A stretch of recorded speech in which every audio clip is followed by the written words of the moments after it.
"He's already playing tonight's game," said Robert, and snickered. "Right, Daddy? It's your fantasy game. Am I right?" "Right, son," Schaefer replied, thinking, "Christ, I am mad." He let the dice gently fall on the dining table. 6, 5, 1. He counted. Damn, damn. "Are the two of us going to play tonight?" Robert asked. Schaefer forced a smile. "Not tonight, Rob boy. I'd like to, but I can't. I have to go out again." This was getting very interesting. Patsy Hampton watched Schaefer leave the large and expensive house in Kalorama at around 8:30. He was off on another of his nightly jaunts. The guy was a regular vampire. She knew that Cross and his friends called the killer the Weasel, and it certainly fit Schaefer. There was something uncomfortable about him, something bent. She followed the black Jag, but he didn't head toward southeast, which disappointed her. He drove to a trendy supermarket, Sutton on the Run, just off DuPont Circle. Hampton knew the pricey store and called it "Why Pay Less?" He parked the sports car illegally, then jogged inside. Diplomatic immunity. That pissed her the hell off. What a weasel he was. Real Euro trash. While he was in the market, Hampton made a command decision. She was pretty sure she was going to talk to Alex Cross. She had thought a lot about it, the pros and cons. Now she figured that she might be endangering lives in Southeast by not sharing at least some of what she knew. If someone died, she wouldn't be able to bear it. Besides, Cross would have gotten the information if she hadn't interceded with Chuck Hufstedler. Schaefer shuffled back out of Sutton on the Run and glanced around crowded DuPont Circle. He had a small bag of overpriced groceries clutched in one arm. Groceries for whom, though? He didn't look in the direction of her Jeep, which was just peeking round the corner. She followed the black Jag at a safe distance in the light traffic. He got onto Connecticut Avenue. She didn't think he'd spotted her, though he was an MI6 man, so she needed to be careful. Schaefer wasn't far from Embassy Row. He wouldn't be going back to work now, would he? Why the groceries if he was headed to the embassy? The Jaguar eventually turned into the underground garage of a pre-war building in Woodley Park. "The Farragut" was engraved on a brass sign in front. Patsy Hampton waited a few minutes, then pulled into the garage behind the Jag. She needed to look around, check things out if she could. The garage was public-private, so it wasn't any big deal. She walked over to the attendant in the small kiosk and identified herself. "That Jag that came in before me. Ever see it here before?" she asked. The man nodded. He was around her age, and she could tell he wanted to impress her if he could. "Sure. I don't know him to talk to, though. Comes here to visit a lady on 10. Dr. Elizabeth Cassidy. She's a shrink. I assume he's a patient. He's got a funny look in his eyes," the attendant said. "But so do most people." "How about me?" Hampton asked. "Nah. Well, maybe a little," the attendant said and grinned. Schaefer stayed upstairs with Dr. Cassidy for nearly 2 hours. Then he came down and went straight back to the house in Kalorama. Patsy Hampton followed him, then watched the house for another half-hour. She thought that Schaefer was probably in for the night. She drove to a nearby diner but didn't go inside right away. She picked up her mobile phone before she had too many second thoughts. She knew Cross's street and got the phone number through information. Was it too late to call? Screw it. She was going through with this. She was surprised when the phone was picked up on the first ring. She heard a pleasant male voice. Nice, strong. "Hello, Alex Cross." She almost hung up on him. Interesting that he'd intimidated her for a moment. "This is Detective Patsy Hampton. I've been doing some work on the Jane Does. I've been following a man who's a suspect. I think we should talk." "Where are you, Patsy?" Cross said without hesitation. "I'll come to you. Just tell me where." "I'm at the City Limits Diner on Connecticut Avenue." "I'm on my way." I had seen Patsy Hampton around, and she obviously knew who I was. She was supposed to be on the fast track. She was a smart and effective senior homicide detective. Though from what I'd heard, she was also a lone wolf. She didn't have any friends in the department, as far as I knew. She was much prettier than I remembered. She was in very trim, athletic shape. Probably early 30s, short blonde hair, piercing blue eyes that cut through the diner haze.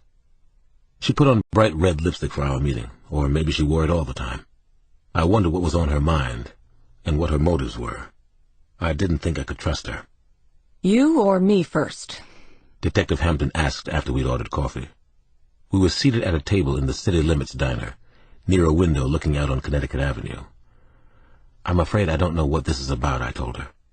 She sipped her coffee and gave me a look over the cup's rim. She was a strong-willed, confident person. Her eyes told me that much. You really didn't know someone else was working the Jane Does? I shook my head. Pittman said that the cases were closed. I took him at his word. He suspended some good detectives for working the cases after hours. There's a lot of seriously nasty crap going on in the department. So what's new, though? She said as she set down her cup. She gave a deep sigh.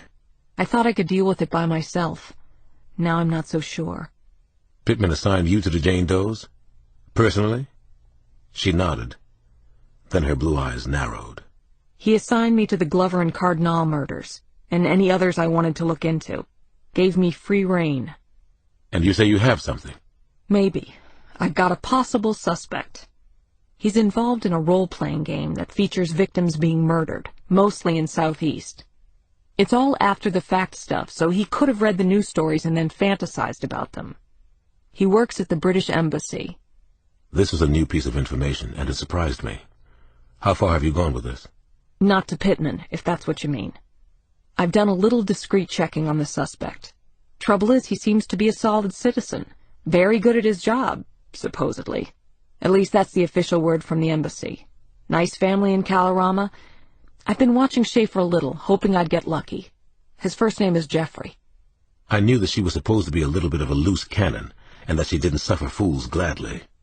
You're out here alone tonight? I asked her. Hampton shrugged. That's how I usually operate. Partners slow me down. Chief Pittman knows how I like to work. He gave me the green light.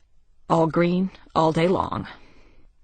I knew she was waiting for me to give her something, if I had anything. I decided to play along. We found a cab that the killer apparently used in Southeast.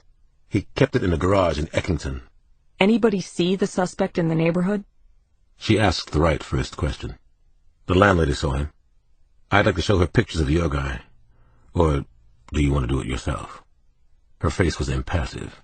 I'll do it. First thing in the morning. Anything revealing in the apartment? I wanted to be straight with her. She'd initiated the meeting after all.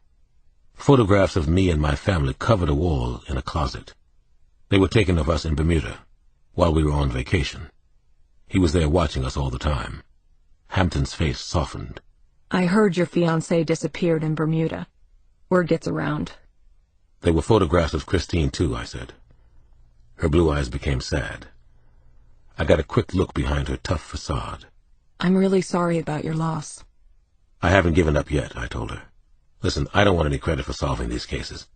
Just let me help. Let me think about it. You know that Pittman will totally crucify me if he finds out. You have no idea. Trouble is, I don't trust him. Hampton's gaze was intense and direct. Don't mention any of this to your buddies or Samson.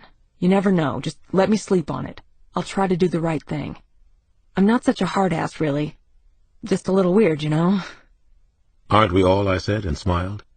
Hampton was a tough detective, but I felt okay about her. I took something out of my pocket, a beeper. Keep this.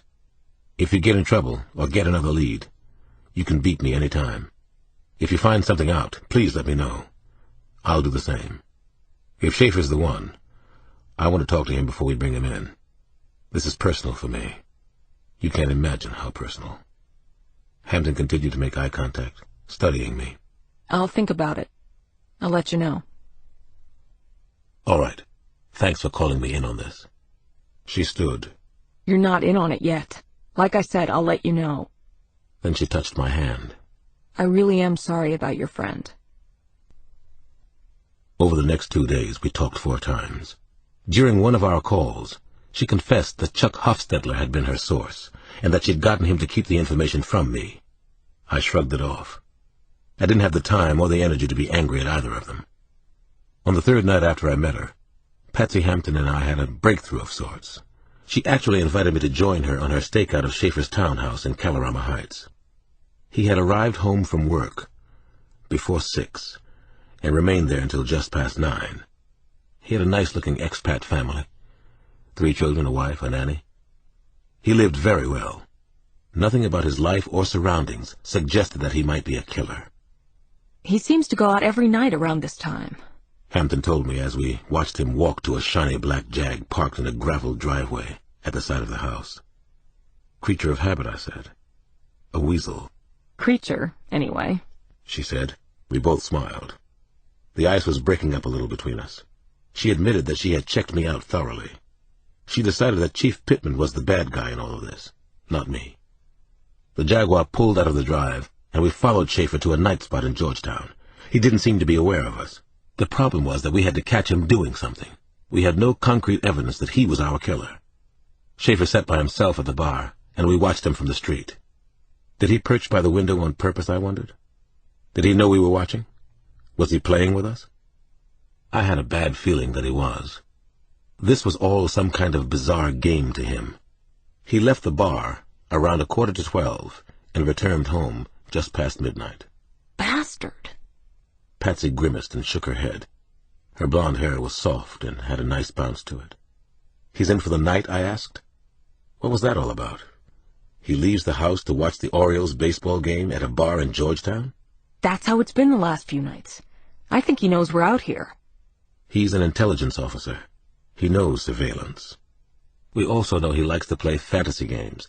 At any rate, he's home for the night. So I'm going home too, Patsy.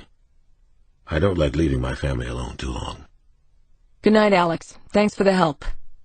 We'll get him. And maybe we'll find your friend soon. I hope so. On the drive home, I thought a little about Detective Patsy Hampton. She struck me as a lonely person, and I wondered why.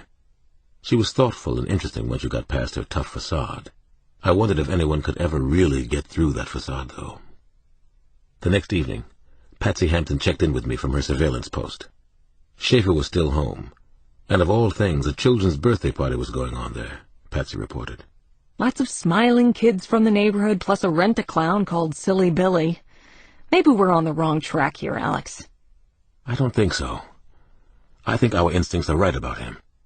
I told her I would come over at around 9 to keep her company. That was the time when Schaefer usually left the house. Just past 8:30. The phone in the kitchen rang again, as we were digging into a cold, well-spiced, delicious chicken. Nana frowned as I picked up the phone. I recognized the voice. The same one I heard in Bermuda. There's a payphone at the old monkey house at the National Zoo. The zoo closes at 8, but you can get in through the gardening staff gate. Maybe Christine Johnson is there at the zoo waiting for you. You better get over there quick and find out. Run, Cross, run. Hurry. We have her. The caller hung up. I charged upstairs for my Glock. I called Patsy Hampton and told her I'd gotten another call, presumably from the Weasel. I'd be at the National Zoo. Schaefer's still at his kid's birthday party. Of course, he could have called from the house. I can see Silly Billy's truck from where I'm parked. Keep in contact with me, Patsy. Phones and beepers. Beeper for emergencies only. Be careful with him. Okay, I'm fine here, Alex. Silly Billy doesn't pose too much of a threat. Nothing will happen at his house. Go to the zoo, Alex. You be careful. I was at the National Zoo by 10 to 9. I was thinking that the zoo was actually pretty close to Dr. Cassidy's apartment at the Farragut. Was it just a coincidence that I was so close to Schaefer's shrink? I didn't believe in coincidences anymore. I called Patsy Hampton before I left the car, but she didn't pick up this time. I didn't beep her. This wasn't an emergency. Not so far. I knew the zoo from lots of visits with Damon and Janny, but even better, from when I was a boy and Nana used to bring me, and sometimes Samson, who was nearly 6 feet tall by the time he was 11. The main entrance of the zoo was at the corner of Connecticut and Hawthorne Avenues, but the old monkey house was nearly a mile diagonally across the grounds from there. No one seemed to be around, but the gardening staff gate was unlatched, as the caller had said it would be. He knew the zoo, too. More games, I kept thinking. He definitely loved to play. As I hurried into the park, a steep horizon of trees and hills blocked out the lights of the surrounding city. There was only an occasional foot lamp for light, and it was eerie and frightening to be in there alone. Of course, I was sure I wasn't alone. The monkey house was farther inside the gates than I remembered. I finally located it in the dark. It looked like an old Victorian railway station. Across a cobblestoned circle, there was a more modern